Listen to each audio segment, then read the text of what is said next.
वंदे मातरम, నేను మీ journalist Navatha. Welcome to our voice. నేను ఒక వీడియో చూపిస్తా. लोग मुझसे पूछते हैं साहब आपके यहाँ यूपी में क्या सड़कों पे सचमुच नमाज नहीं होती? मैं कहता हूं कतई नहीं होती है, आप जाके देख लो, नहीं होती है।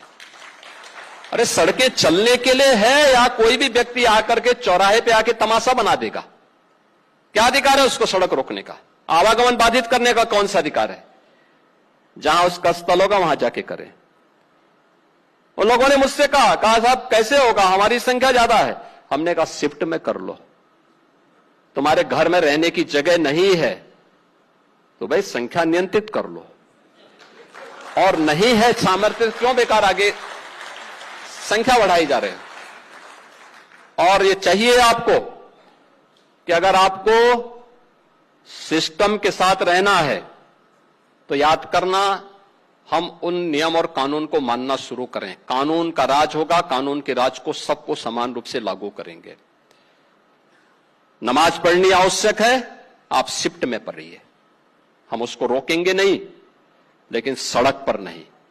सड़क चलने के लिए एक आम नागरिक के, एक बीमार व्यक्ति के लिए, एक आम नागरिक के लिए, एक कामगार के लिए, एक कर्मचारी के लिए, एक सामान्य नागरिक के लिए, एक व्यापारी के लिए हम सड़क को बाधित नहीं करने देंगे। सरकार का नियम सार्वभौम है, सबके लिए समान रूप से लागू होता है। हमने सबको कहा, हमने कभी नहीं चलने देंगे, अराजकता नहीं सड़कों पे फैलने देंगे।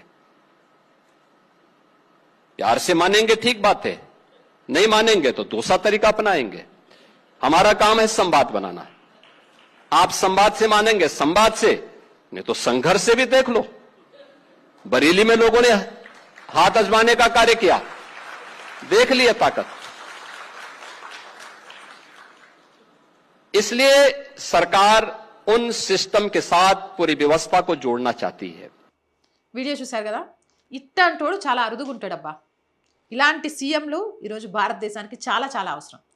హిమంత విశ్వశర్మ కానీ, లేకపోతే సువేందు అధికారి కానీ, మోహన్ యాదవ్ కానీ, వీళ్ళంతా యూపీ సీఎం యోగి ఆదిత్యనాథ్ని ఆదర్శంగా తీసుకోవడమే కాదు, ఆయన వాడిన బుల్డోజర్లను కూడా వాడుతున్నారు. అంటే ఆయన ట్రెండ్ ఎలా క్రియేట్ చేశారు అనేది చూడండి. ఇప్పుడు వీళ్ళకు మసీదులున్నా, దర్గాలున్నా, వీళ్ళు నమాజ్ చేసుకోవడానికి ప్రత్యేక స్థలాలు కేటాయించిన, రోడ్లు మా ఇష్టం, ఫుట్పాత్లు మా ఇష్టం, ట్రాఫిక్ని స్తంభింపజేస్తాం అన్నట్టు కొందరు కావాలని రోడ్ల మీదకి వచ్చి నమాజ్ చేస్తూ ఆటంకాలు కలిగిస్తూ మత విద్వేషాలను రెచ్చగొట్టడానికి ప్రయత్నం చేస్తున్నారు.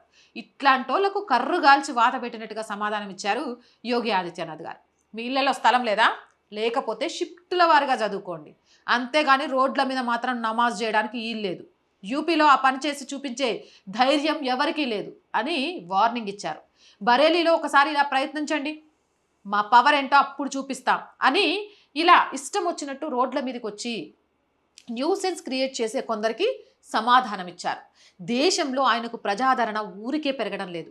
సంస్కృతి రక్షణ, శాంతి భద్రతల విషయంలో యోగి గారికి ఉన్న క్లారిటీని మిగతా వాళ్ళు కేవలం కాపీ మాత్రమే చేయగలరు, కానీ ఒరిజినల్ బ్రాండ్ మాత్రం ఎప్పుడూ యూపీ దగ్గరే ఉంటుంది. ఇక అందుకే యూపీ ప్రజలే కాదు, యావత్ భారతదేశం కాదు ప్రపంచంలోని చాలా దేశాల్లోని ప్రజలు జయహో మోడీ తర్వాత వినిపిస్తున్న అతి గొప్ప హ్యాష్ ట్యాగ్ ఏంటంటే జయహో యోగి మహారాజ్. ఇలాంటి సీఎంల అవసరం నిజంగా ఈరోజు భారతదేశానికి ఉంది. మళ్ళీ చెప్తున్నాను, ఎవరినైనా ఆదర్శంగా తీసుకొని పాలన చేయాలి అని అంటే ఇప్పుడు యోగి ఆదిత్యనాథ్నే. అది నిజం. ఇప్పుడు ఎవ్వరూ నమాజ్ చేసుకోవద్దని చెప్పట్లేదు, మీకంటూ స్థలాలు కేటాయించాం, అక్కడ చేసుకోండి. కానీ ప్రభుత్వ స్థలాలను లేకపోతే ట్రాఫిక్ సమయాలలో కావాలని చేస్తూ విద్వేషాలు రెచ్చగొట్టేలా చేస్తే మాత్రం ఊరుకునేది లేదు. ఖబర్దార్ బిడ్డ, మేము 100 మంది ఉన్నాం, చిన్న రూమ్లోనే ఉన్నాం, మాకు సరిపోవట్లేదని రోడ్ల మీదకి వస్తే చూస్తూ ఊరుకునేది లేదు, ఖబర్దార్ అని హెచ్చరించారు. మరి దీనిపై మీ అభిప్రాయం కామెంట్ చేసేయండి. మోర్ వీడియోస్ కోసం our group of channels, our voice, our political, our సంస్కృతి ఛానల్స్ని వెంటనే సబ్స్క్రైబ్ చేయండి. అలాగే కంటెంట్ బాగుంది అనిపిస్తే లైక్ చేయండి, షేర్ చేయండి, మీ అభిప్రాయం ఏదైనా కామెంట్ చేయండి. అండ్ రోజు చెప్తుందేనండి, ఆర్ వాయిస్ ఆర్థికంగా చాలా కష్ట పరిస్థితుల్లో ఉంది ప్రస్తుతం. మీరు మాత్రమే ఆర్ వాయిస్ని నిలబెట్టగలరు. నిలబెట్టాలి అనుకునేవారు సబ్స్క్రిప్షన్ పక్కనే జాయిన్ అనే బటన్ ఉంది. 1 to 5 లెవెల్స్ ఉన్నాయి. ఏదో ఒక లెవెల్లో సపోర్ట్ చేయండి.